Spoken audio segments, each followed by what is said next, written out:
A stone's throw down the coast from Rock Village lies a realm mired in misery.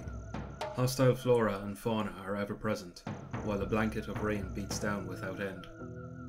Though only a short distance away from civilization, it's easy to feel isolated here, a million miles from safety and comfort. And yet, even here in this dismal realm, the Precursor's presence is felt. What mysteries lie beneath the brackish waters of Boggy Swamp? Visible from virtually all parts of the island is a huge dirigible of Lurker construction.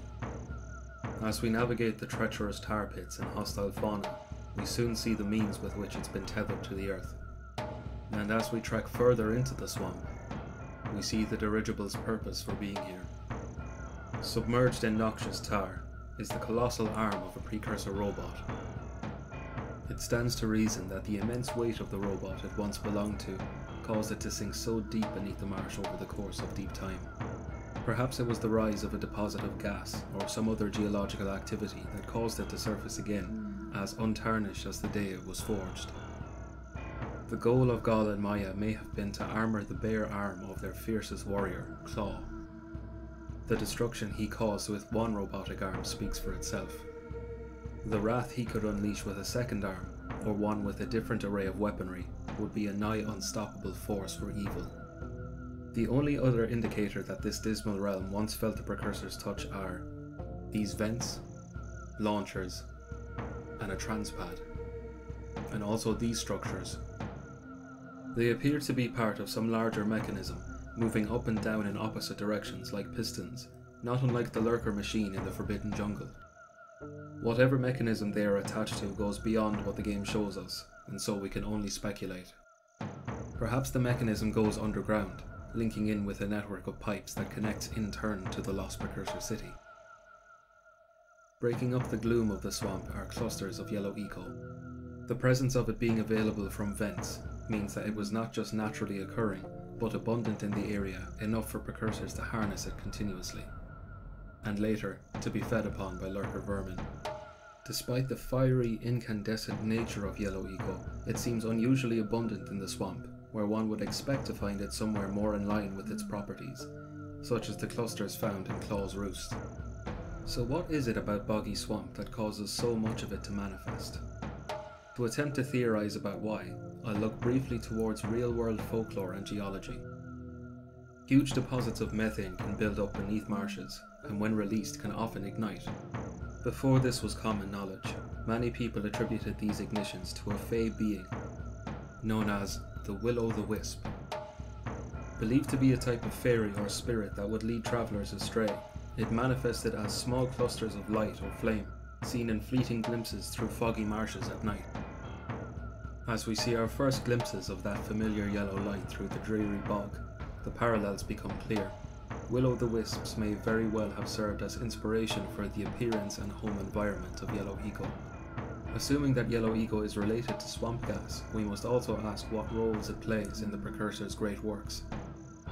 Where red eco is closely related to volcanic activity, embodying the explosive capacity for forces of change needed to create the cliffs and mountains of the world, yellow appears to be a more forthright projection of that same fiery force, the outer fire to the inner fire of red eco.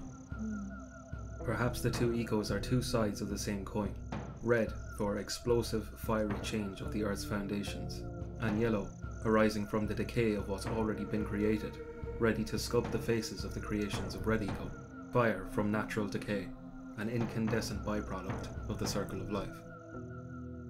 Perhaps Boggy Swamp was, at one time, a verdant jungle or forest, and was transformed into its present state in ancient times by the Precursors, in order to avail of its yellow eco stores.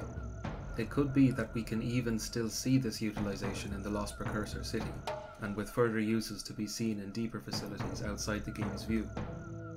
These pistons, and the mechanisms they're attached to, could have played a role in this process too.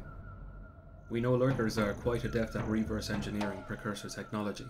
It could even be a possibility that these piston mechanisms operate under numerous sections of the bog, and that Lurkers crafted these traps over these mechanisms, utilising their rhythmic motion to transform these spikes into spear-like traps. We've examined the presence of the swamp's past denizens, but what of its current occupants? Boggy Billy braves the elements of the swamp, living a life of solitude, save for his loyal companion Farthing the hip hog. Nearby stands 2 docks, facing towards the unknowable horizon.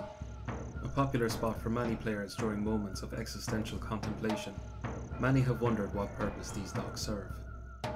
Taking the camera outside the game's boundaries, we can see that were about to be more to these docks, they would have a clear and swift journey to Rock Village, where it could then dock right beside the marketplace. Perhaps Boggy Billy was in fact a fisherman or merchant of sorts, before the lurkers made off with his boat and scared away his hip hog. He could regularly have stopped by the marketplace, selling his hauls of fish and also perhaps some bog-brewed moonshine. Another possible past resident of Boggy Swamp may very well have been the Sage of Yellow Eco. His eco of choice would be a natural fit, given how common it was in the swamp, and as we listen to his accent, we notice that it bears a striking resemblance to Billy's.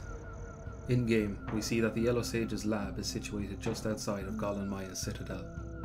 Perhaps the Sage had moved his lab from the swamp, having learned all he could of the origins of Yellow Eco, and hoped to move somewhere more volcanic in a bid to learn of Yellow Eco's connection with Red Eco.